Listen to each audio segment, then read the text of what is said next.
Hi, this is Jenna. And this is Heather. And this is Conspiracies Unlocked. And today we are going to be going over 1984, the book 1984, part 1, or chapter 1, part 2. Part 2, yes. Yes, it's part 2. So just to recap, chapter 1, it was a super long, drawn out, really hard to understand part of the book because it went into a world that we don't know. We didn't know anything about. We got introduced to Winston Smith, who is the main character that we're following. He was worried because he got a journal that he's not allowed to really have at all. He would be like sentenced to death or evaporated, just disappeared. Or 25 years in the work camp. There you go. We also learned about the different ministries: Ministry of Truth, Ministry of Peace, Ministry of Love, Ministry of Plenty. And then we also learned about the language they speak, which is Newspeak. And each of those ministries are a big triangle, really tall up pyramid buildings, and they each have to stay within their own areas. They're not really allowed to go anywhere else. Anything else to... Oh, and then we learned about the week of hate, kind of, but then they actually did a 2 minutes of hate, so I guess that was a little intro into With it. Goldstein. And Goldstein is the main enemy number 1, because he is all for free speech, free thought, doing your own thing. So we learned that these people live very rigid lives. They can't think for themselves. They can't do anything. They're constantly being watched, basically by Big Brother. Big Brother, that's when that term comes into play. Also, if they do have, if they think something or they do something, then it's called a thought crime. So for him to even think about having a diary is a thought crime. And then the chapter ends with someone knocking on Winston's door, and he is concerned that it is the thought police already coming to get him and evaporate him. Basically because he was writing in his forbidden journal / diary with a pen, which is also, it's all forbidden things he's not supposed to have, especially because he works for the ministry. So he's in the Ministry of Truth. Yeah. And that's definitely against the rules, against the law. So he's not only breaking the law, he's like breaking his employment, like the truth. He works for the truth. And so he's not allowed to fraternize with people who aren't part of the government agencies or these ministries. And so we'll see what happens. So that, it left us on a cliffhanger of, is he going to go and, be evaporated right now? Yeah, because they're knocking on his door at the end of chapter 1, part 1, and we don't know who is at the door and what do they want with him. So now we're going to begin chapter 1, part 2, and guess what? He didn't get arrested! But my thought was, who the fuck could it be? Because he's not allowed to have friends. Exactly, so he's not allowed to have friends. So who else would it be? So it turns out to be a neighbor, a woman who comes to him and calls him, "Hi, comrade," because they are not allowed to talk to each other by their real names. They can't, her name is Miss Parsons, but he can't say, "Hey, Miss Parsons." He has to say, "Okay, comrade." Everybody is comrade. And she was coming over to ask for help with her kitchen sink, and she lives across the hallway, and we find out that the Victoria mansions were built in 1930, so they're 50 years old and they're falling apart.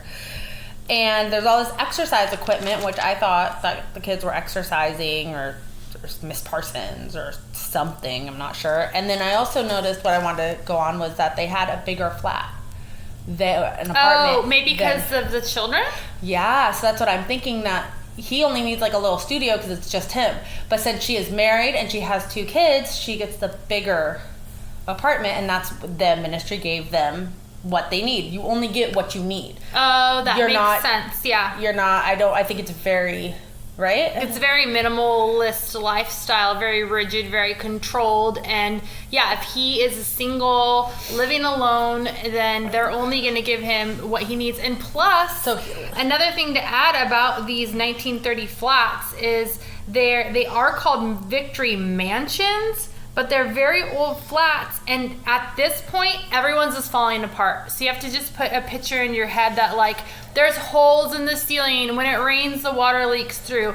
The carpet or floor or wood, whatever the flooring is all torn up and dirty, and there's holes in the plaster on the walls, and everything is just falling apart. So the fact that she comes to him asking for help, it makes sense because everything is falling apart. And then it also said that if they wanted to get help to fix anything, they had to go through the proper channels, and then it would be fixed for 2 years, or there was some sort of I'm not sure. I didn't really understand that. It's almost like there was a warranty for 2 years. It wouldn't fall apart or something.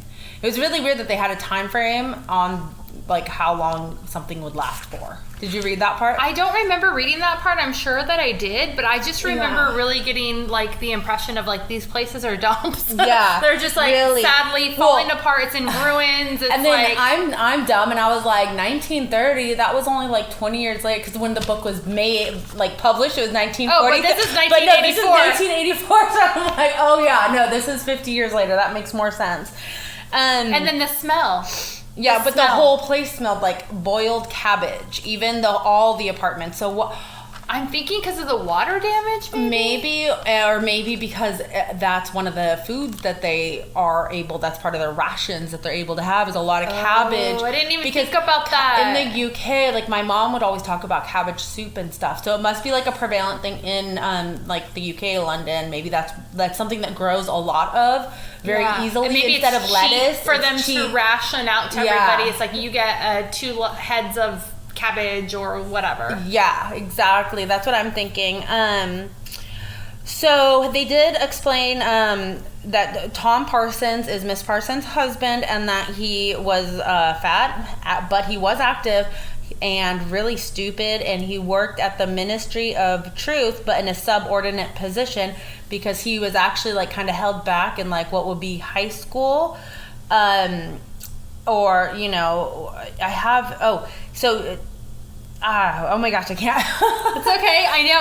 It's a lot to take in. It's a lot to take in. Pretty much, it's almost like Boy Scouts, and where you're a Cub Scout, then you're a Boy Scout. So here you were a spy, and then you're under spies, and then Junior League, and then you would go into the mini Truth, the Ministry of Truth. And then so he was like stuck in Junior League for like 2 years after he should have gone on, because he was like not as smart as others. Well, I believe it actually stated that he was unwilling to evict from the youth league, but he had managed to stay a spy for an additional year. So I took that as he did not want to leave the youth league, but I could have read it wrong, and it could be that he just was, like you said, held back a year. Yeah, it was almost like he was held back a grade or whatever. A little stupid. Maybe it literally says what there was a word. It was something stupidity. Paralyzing stupidity, a massive imbecile enthusiasm. Okay, yeah. So he had some difficulties with his education. But now, this is where the all the sports equipment come in, because they say that he is actually the leading figure of the sports committee, organizing hikes, spontaneous demonstrations, saving campaigns, and voluntary activities generally. Oh yeah, so that definitely explains why there would be so much sports or activity equipment, because if he's a leading figure, he's going to have a lot of that. And he was proud that for the past 4 years, every single night, he would go into the community center every year, and he would. So he was super engaged and an integral part of the community. He loved what he did. Yeah, he always had an appearance at the community, and they did that every single evening. And this is where they don't really know dates or anything. So I'm thinking like, well, what about holidays like Christmas? They didn't have Christmas probably. I mean, I'm sure we might find out, but I would imagine they don't have like birthdays, because he didn't even know his birthday really. No, but the thing is, even if they did have their own holidays or if those traditions, I feel like they wouldn't even be allowed to celebrate them. They'd have to do it in secrecy. They'd have to do it in whispers, in the dark, because if you have any thoughts of your own and you want to celebrate your loved ones or yourself, they're going to be like, nope, sorry, because you need to get to work, you need to do this. Yeah, you're a comrade. You're not a person. There's no individualization or anything. Not at all. And so these, so the kids were running around like kids do, and they were, Winston fixed the sink. And then the kids jumped up from behind the couch with like a little fake gun, almost like what we would play like cops and robbers, or, you know, and they yelled, "You're a traitor, you're a thought criminal, you're an Eurasian spy, I'll shoot you, I'll vaporize you, I'll send you to the salt mines." Oh yeah, and so they're playing like cops and robbers. Yeah, or something. yeah, cops and robbers, and you know, but they were also wearing. We talked about it. We touched on the last chapter how I picture them very like gray, bland. Everybody wearing the same thing. Their uniforms, and then with the little pin, or the sash. So their uniform was blue shorts, gray shirts, red neckerchiefs, which are handkerchiefs. Mm-hmm. Like to tie around their neck. So that's the spies. Mm-hmm. So that's I guess where they would start. And a boy was 9 and the girl was 7. And so they're at the level of the spies right now. So they've already been evicted from the junior league, and now they're on to the spies are first. So then it goes to junior league, and then it goes to Ministry of Truth, from what I understand. Okay, yeah. Yeah, and then all of a sudden, it seemed like they were playing like kids play, but all of a sudden it kind of went vicious. And Miss Parsons was kind of looking at them like, "Shit, I'm sorry. Like, these kids are wild," which I get that. Kids are wild. But especially their ages. Yeah. They're little still. They're going to be roughhousing and stuff. But it got to where Winston was almost like scared a little. And we find out why a little bit later. But before then, she gives an explanation as to why they're so rowdy right now. And it is because she says they're disappointed because they couldn't go to see the hanging. I mean, it's not funny, but that's what it is. I'm too busy to take them, and Tom won't be back from work in time. And then the little boy goes, "Why can't we go and see the hanging?" And they really like to go see the people being hanged in the park that happens once a month. The Eurasian prisoners they do a public hanging, and everyone's really excited to go see them. So these are the people that are guilty of war crimes and various crimes that's what their punishment is. Yeah, they do and the kids are almost required to go. I mean, obviously in this circumstance, because Tom wasn't there, they couldn't go.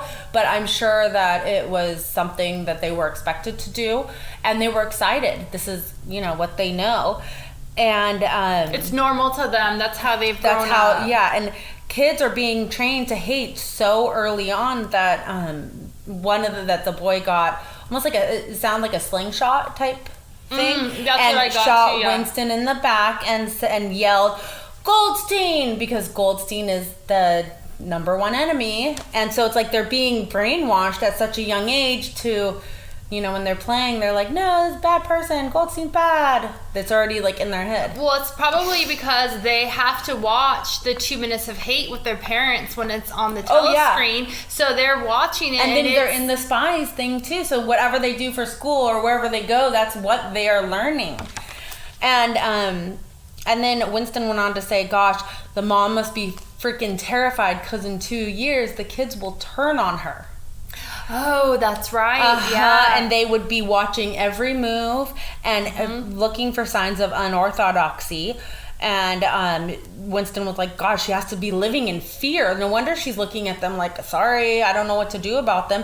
Because kids of the spies would turn into savages, but would never go against the party. So they'd be all these like crazy kids running around, and they would worship Big Brother, and it would be normal for people over 30 to be terrified of their children because they would go, they would tell on their parents and say, "Oh, they did this." They would eavesdrop on their parents and then go to to Big Brother or whoever and tell on their parents essentially, like, "Oh, she thought her own thought."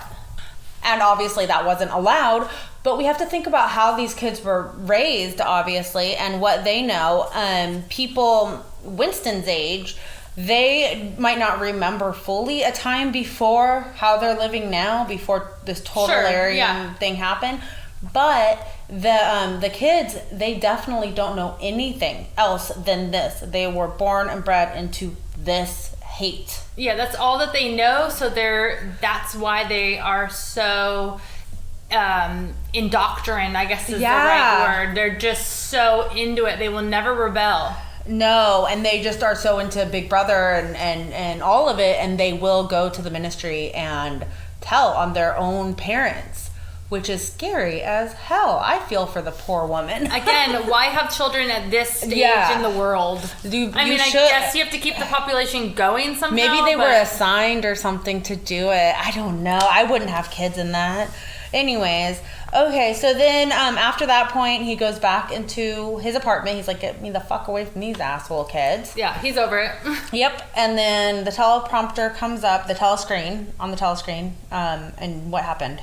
Well, that's basically when there was just a small alert announcement, and it was just a military voice giving a very brutal description, very angry voice, just giving a short description that there is a new floating fortress anchored between Iceland and the Faroe Islands. So just giving that little update, and then the telescreen went back to playing its regular program, just like background noise music. Yeah, I think that the telescreen was always on just as background, like just doing their national anthem or doing like war is peace. Yeah, freedom is slavery, ignorance is strength, until another announcement, and they're like, attention, now's the time to listen. So what I thought was interesting is that Winston went back into his room and was thinking about what to write in his diary to finish that up, because you have to think, chapter 1 and this chapter are all in like a less than an hour time period. So he's still doing his diary that he was doing at the end of chapter 1. Yeah, it's so crazy how like it's so much drawn happened out in such a short period of time. Because so anyway, so he was thinking about how he had a dream about 7 years ago, and it was about with O'Brien. Right? Yeah. It was. Yeah, thank you. It was about O'Brien and saying. There was dark, and his dream was dark, but he could hear O'Brien saying, "We shall meet in the place where there is no darkness." And he doesn't know if O'Brien is good or bad. We know that he's up there in the top of the government agency, but he could be somebody who is free thinking, who might be the next Goldstein, because if we remember, Goldstein was up there too before he took off. Yeah. So we don't really know what he knows, but Winston knew his dream was going to happen. The way that he felt about it, it's almost like it was a prophecy. That's how I took that too. Yeah. So then he then said, and then what else we found out was he went over, he looked out the window and he saw, did you want to add anything No, we're on the good thing? Okay. No, we're there. I wasn't sure if I skipped ahead or anything. No. So he went to the window, and there was all these bombs going off in London, and he had said that there had been 20 or 30 a week. So just constant bombing, ongoing. Which, fun fact, when my grandma was in the UK when she was a little girl, so this would have been in the 40s, the London was being attacked, and she lived in the UK, and she lived, I don't remember what exact city or country she was exactly in, but the planes would fly over her house, and a siren would go off, and they would have to turn off all of their lights in the whole city, so that way the plane, how scary. Yeah, that way the plane wouldn't bomb them, they'd go on to the city. So they were like, don't bomb us, we're not London. keep going. Nothing to see here. Yeah, and that was right when this book was made. So it's interesting. So whatever, I'm not sure if it was World War II that was going on then, and I should have asked my mom and my grandma. Wait, what year was it? My grandma was born in 1924, 3. So it would have been probably early 30s. So that would have been early 30s. Yeah, that would have been World War II. Because that's when. But why were they? The United States Army was starting to go from the Army with their Air Force to the actual Air Force. Yeah, around that time. But it wasn't America bombing. No, I know. Yeah, but that's when they were ramping up. UK has always been allies, so I don't know. Yeah, that's when they were ramping up. I wish I had cared more and asked more before they were all dead. No, that would have been. I can ask my aunt. Preparation for during that time, yeah. Yeah. So, the bombing, yeah. So, and at this point, he says that he needs to go back to work because he was only on a lunch break. Mm-hmm. And then he also he had looked at something. I think he had seen a flag outside when he was looking outside, and it had INSOG, INGSOC, which it's all capital. I don't know what it. Did you ever find out what it stands for? I haven't found what it stands for. It was in part 1, but I just kind of glanced over it because I thought eventually it would say what it stands for. Well, I know the sacred principles of INSOG. It's a newspeak, doublethink with the mutability of the past, meaning the past is dead and the future is unimaginable. Yeah. Whatever that means. And that's what I got from it. And he felt and he said that he was feeling very alone. And then he took out a coin out of his pocket and he saw Big Brother always watching. And it was asleep or awake, working or eating, indoors or out of doors, in the bath or in bed. No escape. Nothing was your own except the few cubic centimeters inside your skull. Mm-hmm. Like everything, it was on everything. It was on money, stamps, which is normal. Like we have our presidents and stuff on monies and stamps.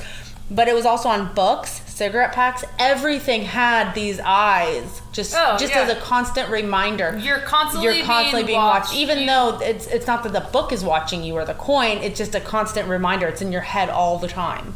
Yeah, you better not fuck up because we can see everything you do, say, and think. Yeah, and then like how alone he must have felt knowing that what he was writing will never make it to anyone. It will be vaporized after him, everything destroyed. He can't even tell the future about the past.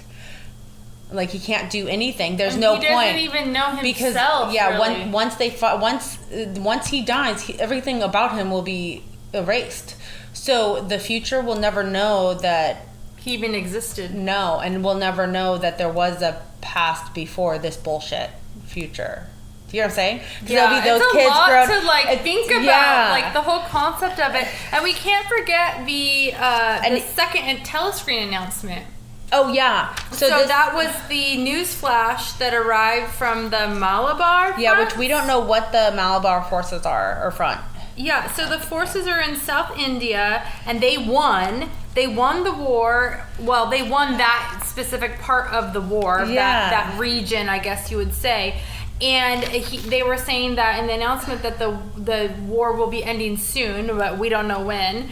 With an entire annihilation of the Eurasian, right? Is that how you say it? Eurasia.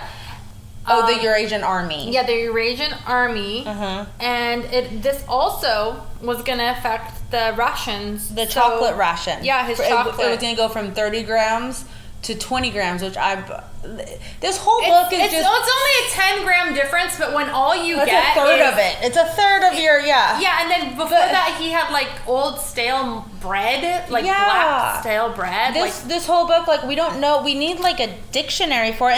And there is, at the bottom of some of the pages, they do have, I've noticed that they have a little star with, like, what it means, if there's a definition. And some of it's, like, there's only appendix. Been a few, though. Yeah, no, we need a whole thing. And I've tried to, like, look it up online. You're like, trying to fit. Well, what is this? I also don't want to be reading ahead either because I'm like, it'll all come out and it'll all, we need to keep up the suspense and everything. But yeah. Well, I don't want to mix up what we've read. Yeah, exactly. So. And then after he found out about the rations being changed, that's when they did the Oceana Tis of Thee. The song, or Tis for Thee, which is like it's not? It's Tis for Thee? Tis for Thee, I believe. Oh, I thought it was Tis of Thee. Oh, no, you're right. It's Tis for Thee. Because I was thinking of us, like, America, Tis of Thee, the land I love, or whatever our anthem is. That's their anthem. Up our anthem. That's their anthem. It's probably on the background all the time, at least the... Well, he's supposed to stand for attention for it, but he's just basically over it at that point. Shit. So he had his back to it, and he's like, he was like in a position in the room somehow where they couldn't see him. He was like in the dark shadows, like apparently, I'm not sure.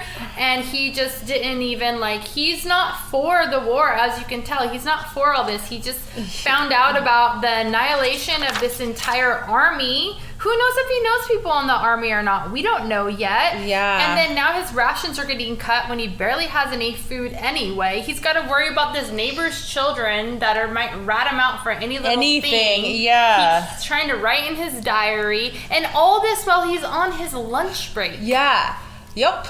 So then... I mean, that's a lot for a lunch break. I know, because he already did the 2 minutes of hate crime and everything. He unclogged a sink. There's so many emotions that he's not How long of a allowed... break do they get? Well, you think about it, and like, if we were to itemize like what we do in an hour, I mean, it might be this long. I don't know. He just had so many things. It just seemed like a lot. He for picked a lunch up the break. diary. He did, he did the 2 minutes of. He started writing the diary. Did the 2 minutes of hate. Did the kitchen sink. Came back. Did more diary. Had 2 different. Got abused by 2 children that are spies. It's just like emotionally exhausting. I really feel for Winston at this point. So anyway, so now it's time to go. So he ended up putting the diary in a drawer and he wanted to make sure that the thought police wouldn't, or he wanted to know if the thought police came and was looking through his stuff. So he put a little bit of white dust. He said if he put a hair there, it'd be too obvious. So he put some like white dust on the corner of it to see if it had been found and moved. There's dust everywhere in his house. This person had dust in the crinkles of her eyes, probably from the bombs. And the plaster everywhere. Yeah, everything. The holes in the plaster. Asbestos. Asbestos? Do they have asbestos? I don't know. We don't even have it anymore. But so he did that as like a trap to see if the thought police had come, because as you know, they only arrest at night. So he probably wanted to know if he was gonna be, if somebody found it and they were gonna come for him. They would come. I wonder if he would be able to hide somewhere, if there's anywhere to hide, like underground. Well, that's what I'm like wondering, and that's why he wants to know, so then he could fucking get out of Dodge, just like Goldstein did, and maybe he could contact Goldstein once he's out of the city area. I'm not sure, but I did want to say this is actually in the book. It's a quote from the book. Thought crime does not entail death. Thought crime is death. Ooh. Yeah, so I thought that was pretty important. That just shows you like the severity of your thoughts. Yeah. Any thought that you have that they do not agree with, that equals you're dead. Yep. That's it. And you're vaporized dead. Yeah. Non-existent. Just done. So that, and that's the end, is him putting the diary in the drawer and heading back to work. I'm sure he'll have an adventure going to work on part 3. I gotta say, so far this character, he's very strong and he's very brave. Yeah. To be going against it takes a lot. A lot, especially when people as close to you as like your neighbors that live right there, their children are little spies. Yeah. Watching everything. Just waiting to tattle so they can be a hero child. A hero child, and probably go up in the ranks at school or wherever their spy school is like. Yeah, and all they do, they're just trying to move their way up and get through school just to go work at the Ministry of Truth. Just like their dad did. Or is doing. It's a lot. Yeah, it's a pretty gnarly book. And this is only chapter 1, part 2 that we've just discussed. Yes. So, thank you for listening to Conspiracies Unlocked, the book of 1984 review. Please do your spiel. Share, like, and subscribe, and read along with us if you'd like to, and give us some comments about what you think about it so far. And we're on Instagram, Facebook, and obviously Spotify. So cool. Thank you. Thanks. Bye.